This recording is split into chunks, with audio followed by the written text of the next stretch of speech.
শেখ হাসিনা সরকারের আমলে July August অভ্যুত্থানে 5 সাংবাদিককে হত্যার জন্যই রিপোর্টার্স উইদাউট বর্ডার্স আরএসএফ এর বার্ষিক প্রতিবেদনে বাংলাদেশের নাম এসেছে বলে জানিয়েছেন প্রধান উপদেষ্টার প্রেস সচিব শফিকুল আলম। জানান, গণমাধ্যমের স্বাধীনতায় 1 ইঞ্চিও হস্তক্ষেপ করবে না অন্তর্বর্তী সরকার। বর্তমান সরকারের উদ্দেশ্যই হচ্ছে মুক্ত সাংবাদিকতা। শনিবার ঢাকা রিপোর্টার্স ইউনিটিতে নতুন বাংলাদেশ গঠনে গণমাধ্যমের ভূমিকা শীর্ষক আলোচনায় তিনি এসব কথা বলেন। প্রেস সচিব বলেন, গণমাধ্যম সংস্কার কমিশনের প্রতিবেদনের ভিত্তিতে গণমাধ্যমকে নতুন উচ্চতায় নিতে চায় অন্তর্বর্তী সরকার। এ সময় সাংবাদিকদের বেতন দিতে না পারলে মালিকদের প্রতিষ্ঠান বন্ধ করে দেওয়ারও কথা বলেন শফিকুল আলম। রিপোর্টার্স উইদাউট বর্ডারের ইয়েতে আসছে যে বাংলাদেশ একটা ডেঞ্জারাস প্লেস।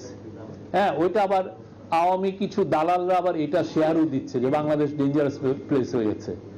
তো এরা এটা বলে না বাংলাদেশ ডেঞ্জারাস প্লেস হয়েছে আরএসএফ এর কারণ শেখ হাসিনা 5 জন সাংবাদিক খুন করেছেন।